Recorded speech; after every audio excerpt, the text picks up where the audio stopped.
அன்றைய எதிர்க்கட்சி தலைவராக இருந்தவரும் இன்றைய முதல்வராக இருக்கக்கூடிய நம்முடைய முதல்வர் ஐயா இருக்காங்கல்ல, அவங்க சொன்னாங்க ஓட்டும் தளபதிக்கு தான், தளபதிக்கு மட்டும்தான். அண்ட் விஜய் நான் வந்துட்டு பார்க்கணும்னு நினைச்சு நான் படித்தேன் அண்ட் வெறித்தனமா படித்தேன். விஜய் நான் கண்டிப்பா நம்ம லைஃப்ல பார்த்தே ஆகணும்னு.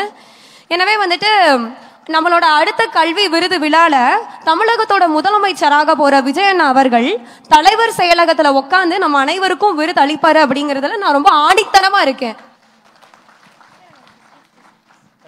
இப்போ இருக்க மாணவர் சமுதாயமும் சரி, இனிமே வர போற மாணவர் சமுதாயமும் சரி, தன்னால படிச்சு முன்னேற மாணவர்களை விட நம்ம தளபதியை பார்க்கணும்னு நினைச்சு முன்னேறிட்டு இருக்க மாணவர்கள் தாங்க அதிகம். இதுல இருந்து என்ன தெரியுது?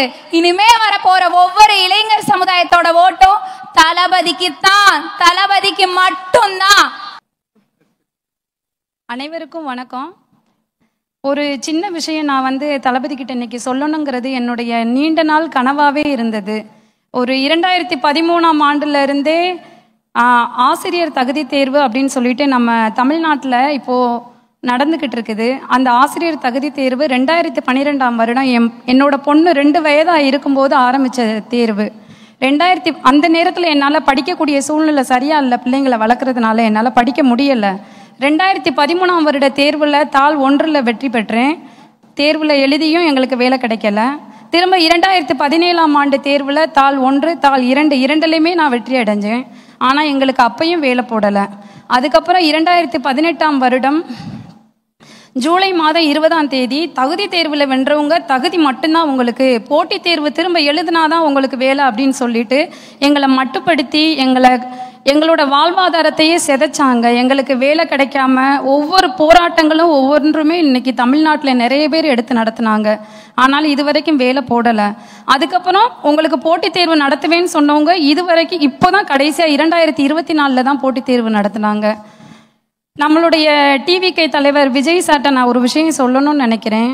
அன்றைய எதிர்க்கட்சி தலைவராக இருந்தவரும் இன்றைய முதல்வராக இருக்கக்கூடிய நம்முடைய முதல்வர் ஐயா இருக்காங்கல்ல, அவங்க சொன்னாங்க இந்த அரசாணை ஒரு இருள் சூழ்ந்த அரசாணை, ஒரு நீதியற்ற அரசாணை.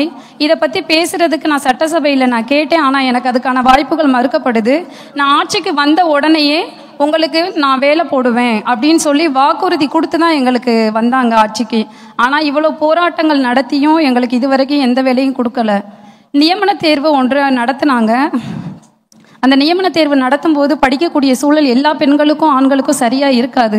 என்னோட 27வது வயதில் நான் தேர்வில் வெற்றி அடைஞ்சும் 40 வயதை நெருங்க போகிறேன், இது வரைக்கும் எனக்கு வேலை கிடைக்கல.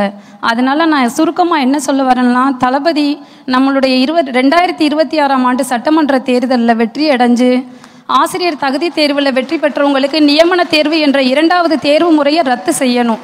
அதை நான் தளபதி கிட்ட என்னுடைய கோரிக்கையாக நான் வைக்கிறேன். எங்களை போல எத்தனையோ பேர் கஷ்டத்தோடு வாழ்ந்துக்கிட்டு இருக்கிறாங்க. எல்லாருமே நல்லா வாழ்வாங்கன்னு சொல்ல முடியாது. அதனால் இந்த நியமன தேர்வுங்கிற 2வது தேர்வு முறையை தளபதி அவர்கள் சிஎம் ஆகணும், நீக்கணும், கல்வித்துறையை அவர் வசம் வச்சிருக்கணும் அப்படின்னு நான் தளபதி கிட்ட என்னுடைய சிரம் தாழ்ந்த கோரிக்கையாக கேட்டுக்கிறேன். இது தவிர நிறைய விஷயங்கள் இருக்குது. தொடக்க கல்வித்துறையில் ஆசிரியர்களே இல்லை நம்ம தமிழ்நாட்டில். ஒரு 1 முதல் 5 வரை இருக்கிற ஆசிரியர்களுக்கு இத்தனை தேர்வுகள் வைத்து எங்களை ரொம்ப வேதனை அடைய வைக்கிறாங்க. தளபதி ஐயா அடுத்த சிஎம்மாக வரணும், அவங்க எங்களுக்கான நியாயமான கோரிக்கையை நிறைவேற்றணும்னு நான் என்னுடைய சிரம் தாழ்ந்து கேட்டுக்கொள்கிறேன். நன்றி, வணக்கம்.